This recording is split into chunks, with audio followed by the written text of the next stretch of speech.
Okay, so welcome to Osteoporosis and Stretching. Thank you so much for joining me.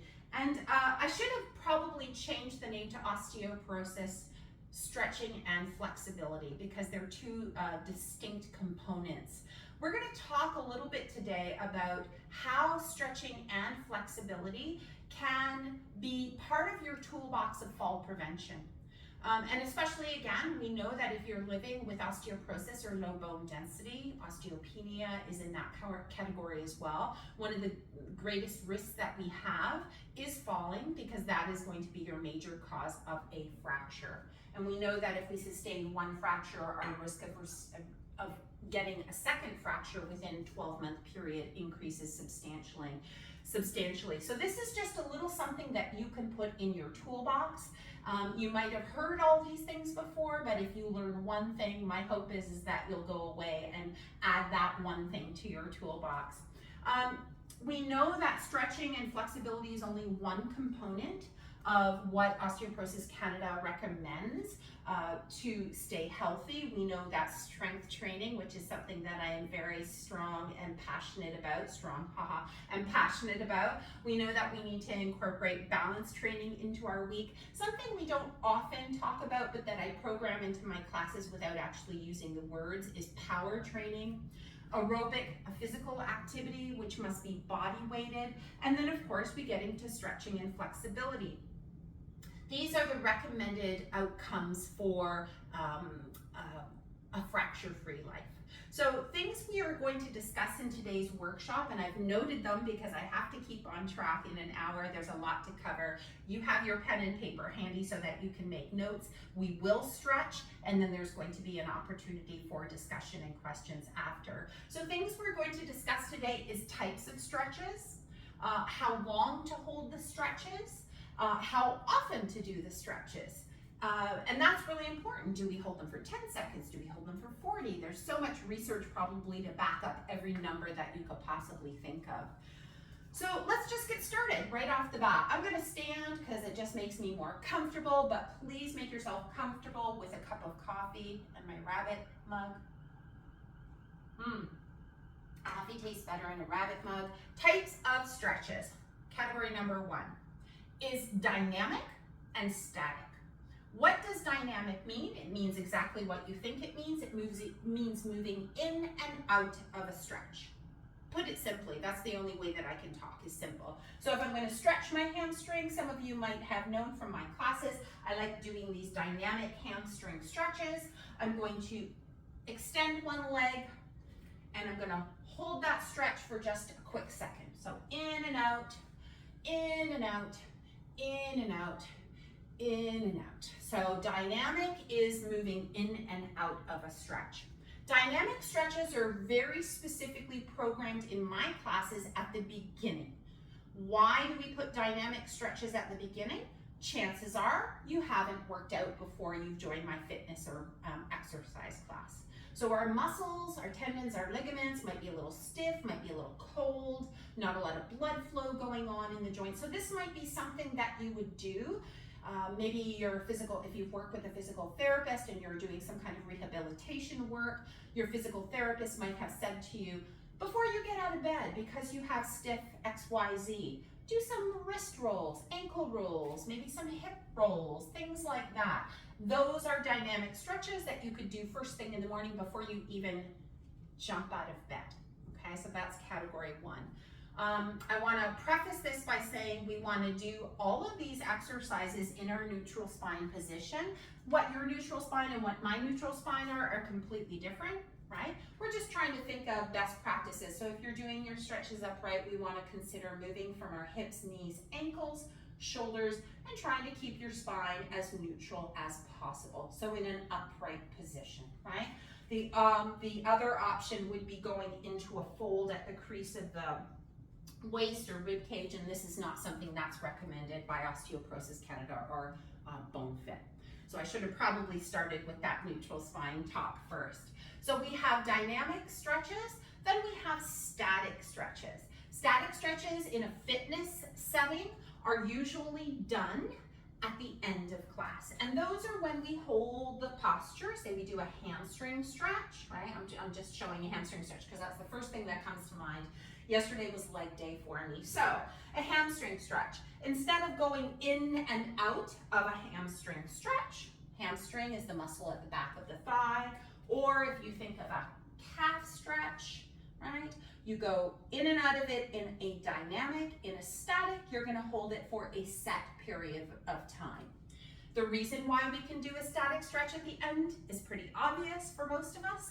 Our body has gone through some sort of programming, some sort of strength training or cardiorespiratory, or maybe you've done a Zumba class or whatever it is you've done. So your muscles, tendons, ligaments, everything is nice and warmed up. The blood flow is going through your body. You've got your heart rate up for a certain period of time, so your body is prepared to hold the stretch. So we have two types of stretches. There's actually more, but for this class or for this webinar workshop, we're only going to discuss two primary types of stretches, dynamic and static. So we're going to move along. How long do we hold the stretches? That depends, right? We discussed, right now we're going to talk about your everyday stretching program. We're not going to discuss stretching before an exercise program. We're not going to discuss stretching after an exercise program. I'm going to now move forward with a discussion on stretching for everyday flexibility. So if you wanted to only do stretching, this is how we would approach that stretch. First off, we would need to warm up the body a little bit. And when we get into the movement section, we're going to do a little bit of static stretching today. We're going to do a little bit of a warm up. So say today you're not going to take a strength training class. All you're going to do is go for your daily walk, which is so valuable. Don't underestimate a walk. But today's the day, it's a weekend, you're not going to take any classes. You're just going to stretch. What do? You go for your walk. You briskly warm up on the spot. You can put on some music and dance for about 5 minutes, up to 10 minutes to warm up the body. And then we're gonna commence with our stretching routine. 30 seconds is the latest research. So I did a little research and checked some latest protocols on static stretching. The number has varied over various periods of time, depending on who it is for. But for general lay people and general flexibility benefits, we are going to use the number 30 seconds. So that's your magic number, okay? So 30-second holds. After you've done a 5 to 10 minute quick warm up, whatever that is, maybe you're gonna walk if you live in a condo and you're gonna walk the hallways of your condo or go up and down the stairs a few times, you are going to hold your static stretches for a total of 30 seconds each, okay? Now, what do we stretch? We know that Osteoporosis Canada recommends stretching all your major muscle groups, okay? So you want to think of your body as a whole. You have the front of your body. This is the anterior part of your body. You have the back of your body. This is the posterior part of your body. If you think of posterior, this is your whole back chain of your body. Recent recommendations suggest a minimum of 5 minutes of stretching a day. So if you think of a stretch being 30 seconds long, and we also now start to think of how many times do we stretch said muscle. So we're just going to use, for the sake of this discussion right now, the hamstrings, which are the muscles at the back of the upper leg, and the quadriceps. Just for example, the muscles at the front of the leg. The reason I chose those two pairs is because they work synergistically together. Usually when one contracts, the other extends in an exercise practice. So it just makes sense that we program our stretches to the front and the back of existing muscles. So today I'm saying it's going to be a 5-minute workout of stretches. That's my workout today, is my flexibility. I'm going to stretch my quadricep. There's many different ways to stretch it. There's this way to stretch it. There's this way to stretch it. We're gonna go into that shortly. But I'm just giving the example of the quadricep stretch that everyone's familiar with. We're gonna hold that stretch for 30 seconds. We're gonna let it go. Maybe you'll do the other side for 30 seconds. So now we have a minute, right? Then we're gonna get that hamstring. We're gonna do 30 seconds here. We're gonna 30 seconds here. That's one set. So we have 2 minutes, 30, 30, 30, 30. That's 2 minutes of your life right there. We're gonna repeat that once again for a total of 3 sets. And I know what you're saying, Diane, you're not doing math very well. Correct, but for the sake of argument, you have 6 minutes in your day. Okay, 6 minutes in your day. So you're gonna go 30, 30, 30, 30, rest. 30, 30, 30, 30, rest. Oh, this sounds like a game. 30, 30, 30, 30, rest. Are we clear on that? Does that make sense? And that's my leg stretch for today. So 6 minutes of your day. Move along, doggy. Tomorrow's here.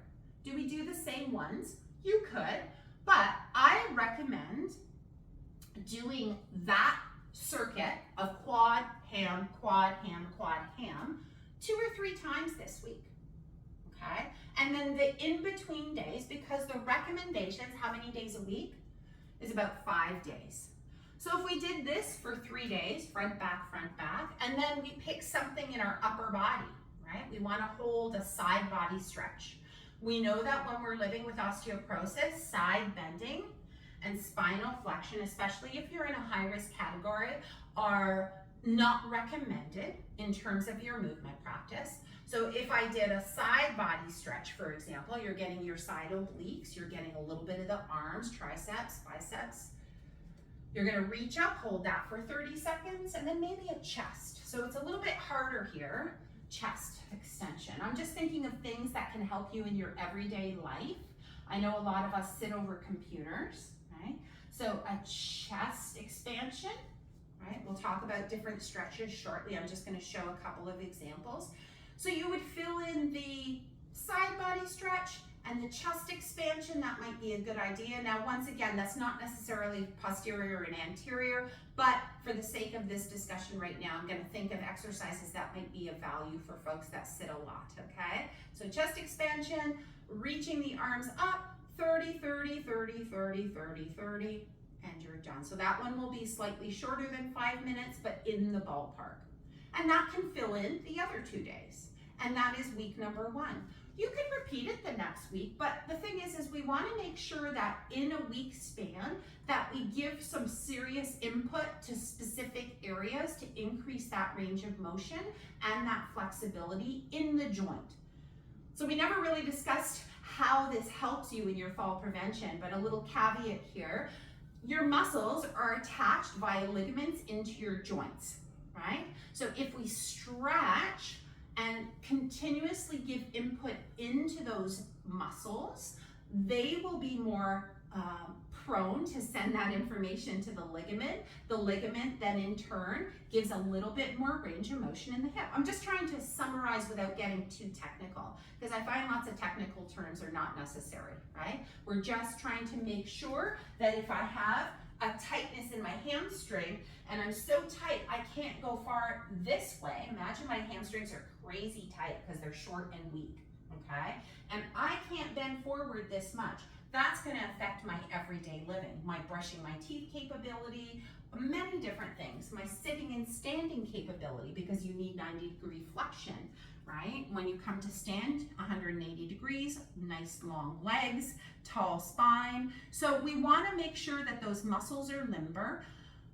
Adding load is a whole different way of stretching. We call that PNF stretching. We're not going to go too much into that today because that's a very specific style of training. It's when you add, if I give an example, if I karate chop the wall and I press my palms down into the wall while walking my hips back, I'm adding a little bit more information into the musculature of my body here by pressing. I want to keep that out of this discussion today. Hi, Diane. I want to keep that out of this discussion today because it just gets too convoluted and confusing.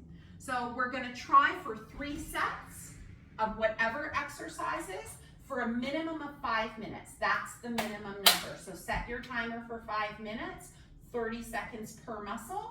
try to be consistent. The next week you can continue with the same muscles, or if there's different parts of your body you want to address, please go ahead. The goal is when you are moving your body, living with osteoporosis, you're trying to move from your shoulder joint, your ball and socket, which is your hip joint. So if you all try to sit down, you fold at the crease of your hips where your hands create a shelf here as you fold, your knees and your ankles. There's other parts of us that we're going to stretch in today's exercise, little mini flexibility and stretching session. But I think right now we need to warm up. Okay, so that's basically the summary, quick, easy to understand, 30-second intervals. Joanne, are you just doing exercise or? Okay, I'm just like, what's going on? She's doing this to me. Okay, team, so I'm just gonna come see. Can you please recommend stretching for tight neck and shoulders? Absolutely, Jennifer. I absolutely will. Now that will have to be stretching for the neck, which I have programmed as our last exercise today. When living with osteoporosis, we're trying to keep the stretches as per my BoneFit educator, Dr. Laprade at the University of Toronto. I had a lot of questions about this when I first started teaching people living with osteoporosis. We have to keep the exercises and the stretches to functional, which means up, down, left, right, okay? Just to keep and protect the neck, the cervical spine, okay? But I will address them, and outside of this, if you are not living with osteoporosis, then the sky's the limit with what you can do with your neck, okay? So everybody come on up. I'm gonna put a little music on. We're gonna set a timer for 5 minutes. We're just gonna have a little bit of fun just to get our body warmed up, because we are going to be doing static or dynamic stretches after our warm-up. Who thinks static? Hands up. You think dynamic? No. Dynamic is at the beginning of a workout on a cold body. We're gonna warm up right now.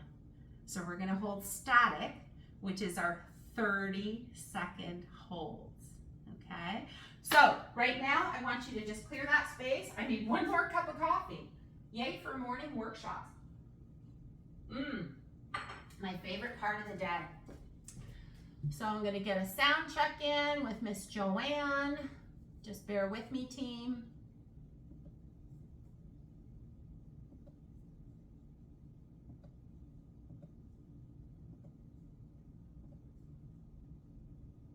And lo and behold, this song is just over 5 minutes, so it's gonna be perfect. Can we hear that, team?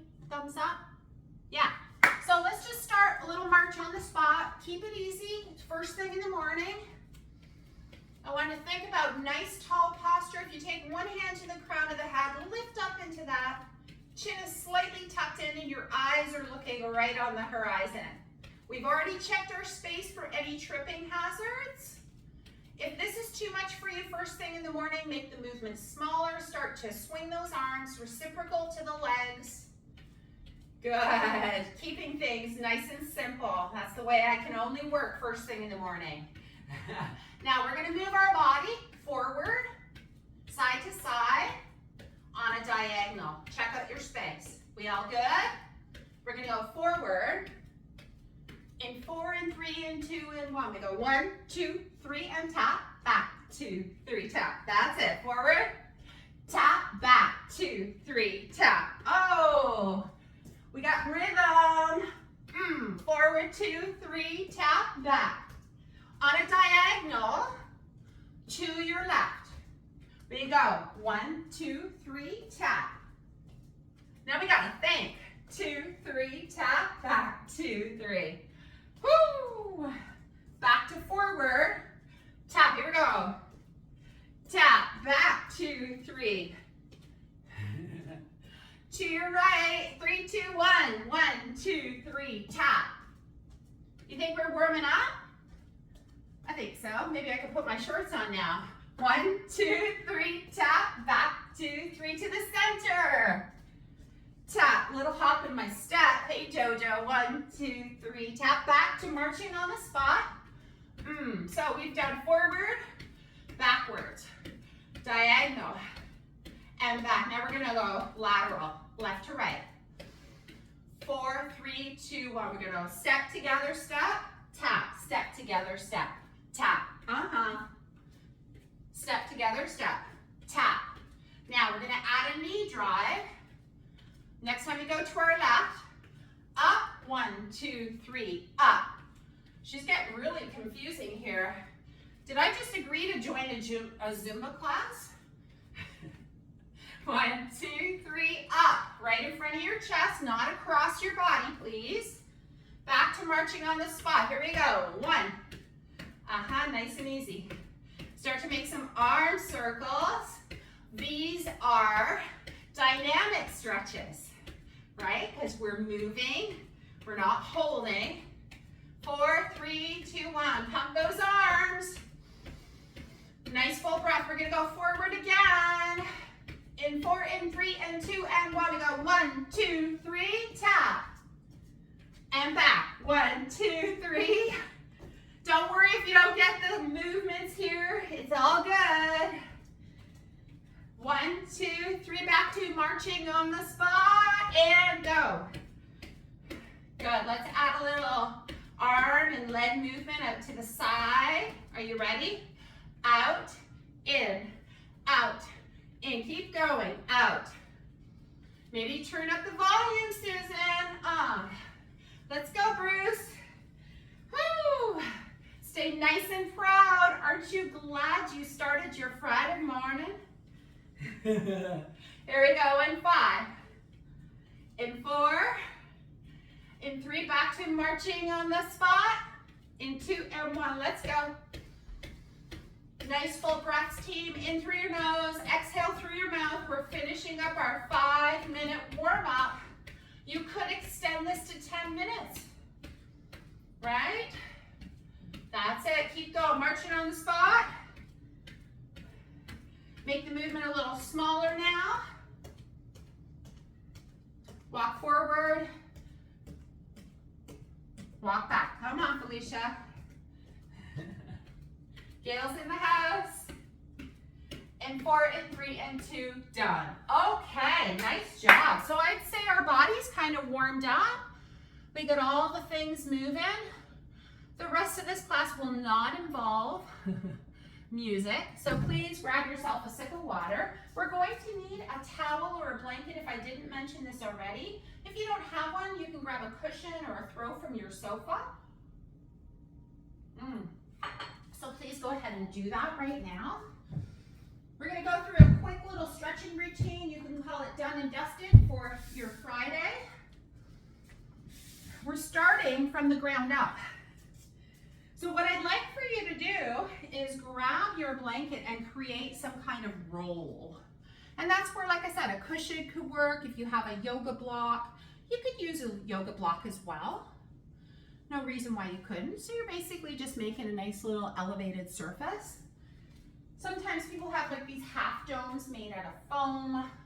Fancy, fancy things. Feel free to grab one of those if you have it. And have a chair nearby if you're struggling with balance or you have some injury that you're dealing with. Please feel free. I'm going to start with my right foot on the left edge of my blanket. So my right foot on the left edge of my blanket, I want to take the top of my foot so that my toes and the squishy padding underneath my toes, the knuckles of my toes are on it. Good. So now you're simply going to press, your heel is on the ground. So if you're using a yoga mat, your heel is on the yoga mat, your toe is on the rolled up surface. Your mission, if you choose to accept it, is to stay nice and proud and upright and start to walk the left foot forward. Our goal is feet parallel side by side. That might not be accessible for everybody, depends on how tight your ankles are. Right, so from this angle, and I'm going to try and show it from various angles, my feet are side by side.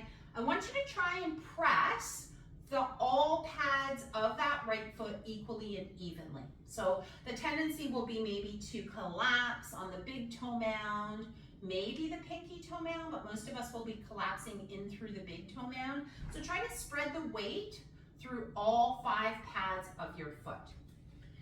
And we're going to start our timer because we need a 30-second hold. We're probably into it a little longer than 30 because I've been talking with this setup. If you're not feeling a stretch, you're welcome to shimmy the opposite foot forward a little bit. Where you should feel the stretch, usually, I don't know, what do you think? The lower half of your leg? Maybe. That's where I feel it, but you could be feeling it differently. In 3, 2, 1, and we're gonna release that, come out of that. So one thing I wanna discuss is how much intensity you should feel your stretch. So a lot of people I've seen, because I've taught yoga for many, many years, pulling themselves into a stretch so that they're shaking. So with the hands, how many people think it's good to stretch to a point that your body is shaking and maybe you can't breathe? Yeah, no, that's a very big no, okay? Those are usually your nervous system. Stretching is a lot more about your brain adapting than it is your musculature. So our brain needs to feel like it's safe, or it's not gonna give, it's gonna hold on, it's gonna keep that tension. So I want you to really focus as you go with the left toe mounds on top. Focusing, time is starting, 3, 2, 1. Feet side by side, or the right foot slightly behind the left, depending on hips square, posture upright. Depending on who you are and where you are in space in terms of injuries. I know my flexibility is a lot less on my left side. Our body needs to understand it's safe. Otherwise, the musculature is not going to release. Top of the left thigh, kneecap, let it release. In 3, 2, 1. Nice job. Good. So that's circuit 1, or set 1 of the first exercise. We're going to go through all our exercises once and then go back through them again. Top of the foot stretch. This is where we use the chair. So I used the back of the leg. Now I'm using the front of the lower leg for the next exercise. Big toes on the mat behind your standing leg. So my right leg is behind my left. Press your big toe down. Our aim is not to sickle that ankle. If you can see the ankle moving away from my body, I want you to think about your heel directly above your ankle and just add that little pressure. Ooh, you might get a little cramp here. You can slightly bend the knee and bring the toes slightly closer if the intensity is too much and you're holding your breath. So it is a mindfulness type practice here. For those students that I used to work with who thought they had to pull themselves into a pretzel to get a deep stretch, in fact, they were basically telling their brain things are not okay. Right, so think of that nice deep breath, come out of that. Let's switch legs, team. So the opposite toes back behind. Again, if you're feeling this in the low back, I encourage you to bend that back leg knee and bring the toes a little bit closer to the front foot. Stay nice and tall. I'm watching the clock, don't you worry. We're holding that 30-second with that dignity in your spine. So good, everybody. In 3, in 2, and 1. So we did the back of the lower limb, the front of the lower limb. So you might have felt the first stretch in the ankle and the calf, the second stretch, the top of the ankle and the shin. Moving on to an inner thigh stretch. You might wish to have a chair in front of you. I'm not going to, only because you won't see me. But we are going to straddle our legs in a nice wide position with all 10 toes facing forward. That's it, Hannah, good. Remember, we're folding at the crease of our hip, so I want you to bend your right knee, but think about sitting your right hip back behind you so that knee ends up over the ankle. And then when you're in this position, chest is upright. Do your best not to twist to your right. Instead, keep your spine nice and long. And that inner thigh is going to stretch on this leg. Can you feel that sensation a little bit? This is what we're after. So really press into the pinky toe side of that foot. We're going to take a few breaths here. Good. We have 15 more seconds. Why does this feel like a really long stretch? Because it was leg day yesterday for me. That's why. 5, 4, 3. Tall spine. Beautiful, Susan. And 1. Push into the ground. Let's go right into the other stretch. Now the other side. So we're going to bend Inner thigh on the opposite leg is getting that stretch. Focusing on pushing the hip back in space instead of driving the knee forward is ideal, especially if you're living with knee osteoarthritis, which is not osteoporosis. And then find that breath. We're telling the body via the brain, via our breath, that everything's okay and it can release, right? In fact, in studies, in 3, in 2, in 1, in studies of yogis versus non-yogis come out of that, shake out the legs so you can walk around. I can't remember what the amount of people that were in the study, but they basically showed that regular practitioners of yoga, and let's just say for the sake of brevity that yoga is about stretching, okay, although it's a lot more for me, that they had a 50% greater tolerance of pain than those who didn't stretch on a regular basis. So they could tolerate pain, meaning that pain may not affect them as negatively, right, as someone who doesn't have a regular stretching practice, okay? So that's really interesting. So let's move on to our next stretch. So if we did the inner thigh, we want to do the outer thigh a little bit. This one's a little tricky. So we're going to cross one leg in front of the other. So I've taken my left foot in front of my right. That's the setup. Unlock your knees. And then from the side, I'm going to push that tushy back. So if your left foot is in front of your right, there's a possibility you might feel this in your outer right hip instead of the inner thigh, which we just worked. And then again, you're thinking of that tall spine. So whether you're upright on a counter or your arms are straight or on your forearms, back of chair, whatever facilitates that lengthen through the spine is what we're after. Good. Another 10 seconds, team. Lift the base of the skull, so the neck is part of your spine. So I am the worst person for doing that. Always let my head dump down, which affects your neck muscles. In 3, 2, 1. Again, knees are generously bent. Come on up and uncross the legs. And then let's switch the other way around. So right foot in front of left. I kind of like this one. This is like my super favorite outer hip, side, bum. Here we go. So for those who are dealing with sciatica, this might feel really good or not. So you want to find a spot that's tolerable, that's easeful, right? So breathe into, you've probably heard that, breathe into the stretch. Your yoga teacher has probably said that to you many times.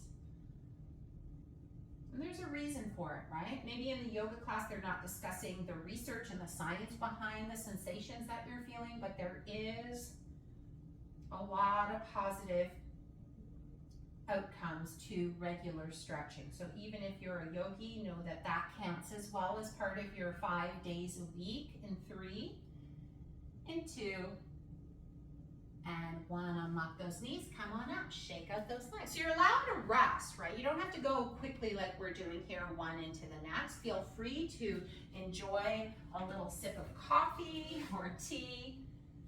If anyone's interested in tea, I've just found a new dark chocolate mint tea that is divine. Quadricep stretches. So we already talked about this, right?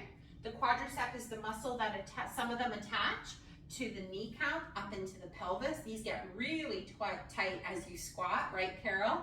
So I'm going to show a more accessible way for us to do it. You can pause for a moment while I show the two and then make the decision on your own which one is more effective for your particular body type. So right now, my right bum cheek and my right thigh are on the chair. Right arm is wrapped around the chair so we do not sloop off. And from this angle, you can see the opposite glute is not on anything, okay? From here, I'll simply take that leg back, and you can choose how far back, right? You can either be knee under hip, maybe you're really tight in your quad and your hip flexors, so the knee is forward of the hip. Either way, wherever you are, you're gonna press the top of that back foot down, push your tushy forward so that hip is as open as you can get it. That's going to get a nice stretch in the hip flexor and quadricep.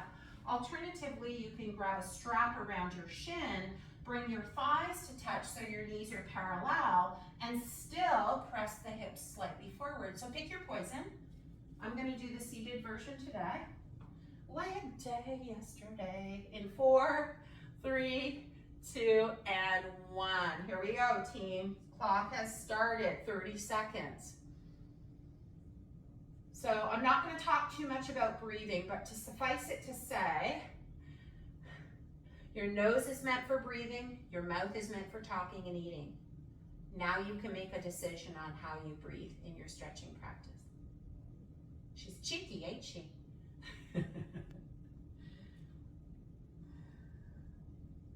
5 more seconds. This one's a tough one for me. 3, 2, 1. Woo! Spicy, spicy. I'm going to do the same thing on the other side. You can choose which variation. Try to press the whole top of the foot down, push the hip forward, and we're starting our 30-second stretch right now.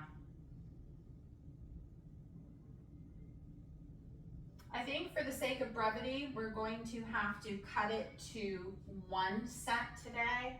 We've already discussed that if you wanted to, you could repeat this a second time. In fact, 2 to 3 sets is ideal. I chose a lot of exercises because I wanted to give you an idea of different types of stretches that you could program of all the major muscle groups that we're focusing on.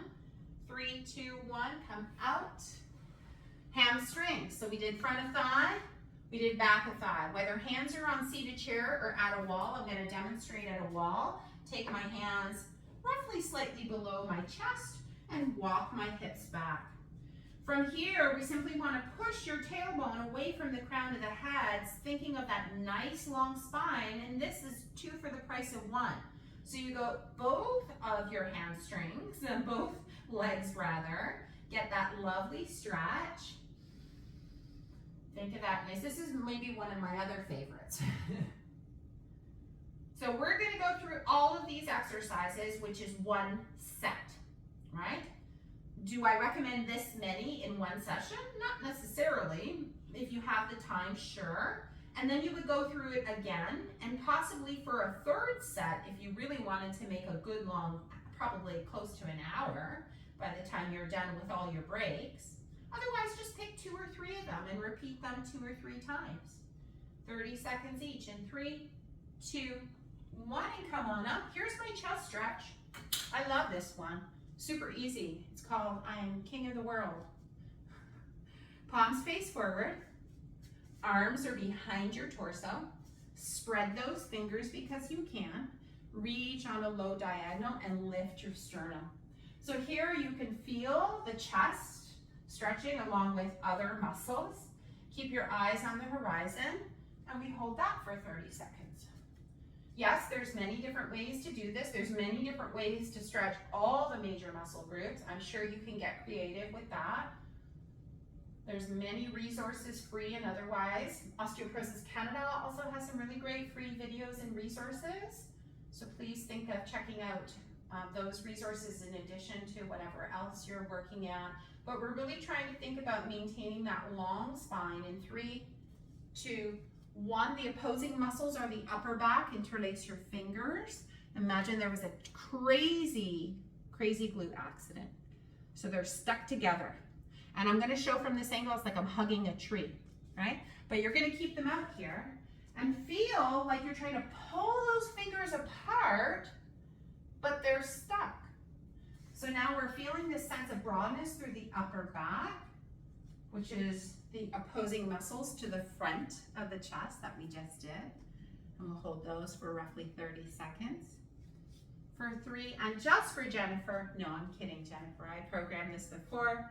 Head turns coming up in 3, in 2, and 1, and release. Last but not least, the head turns. So as far as BoneFit is concerned, so if you're not familiar with BoneFit, they're an organization that works with Osteoporosis Canada to teach clinicians and exercise folk like myself how to teach to and adjust exercises that are safe for people living with osteoporosis. Okay, so from here, their basic fundamental is functional, is left, right, up, down. Okay, so we're just going to go left and right today because I guarantee you you're doing the down a lot. Roll those shoulders back and down. Let's see that proud chest, and just turn your head in one direction. And you're going to hold that there for 30 seconds. Now, yes, Jennifer, you and I can discuss outside of this platform other exercises if you're not living with osteoporosis. So we can chat later. Take a few breaths. The benefits of knowing me personally. So it feels weird, but don't take this for granted. I worked with a client many years ago who all he wanted to do was to be able to turn his head so we can continue driving, right? Because if you're going for your driving test past a certain age, they're gonna ask you to check over your shoulder. Chin is tucked in, you still have that pie on the crown of the head. 3, 2, 1, come on up, or look forward together, look to the other side. But again, you have that pie on the top of your head, chin is parallel, eyes on the horizon. Don't take it for granted, team. If you're someone like myself living with TMD disorder, turning your head can be very uncomfortable and painful. So you don't want to push this or use your hand, tug, none of that nonsense when you're living with a low bone density. In 3, and 2, and 1. So for a longer session, we would repeat that all, so that all the way through those exercises were 1 set. We need a minimum of 2. Total of 5 minutes is all that's recommended. You can do longer for up to 5 days a week. That's the recommended. So that study at 5 days a week for a minimum of 5 minutes showed greater outcomes in flexibility than those who did not. So I also want to just speak one more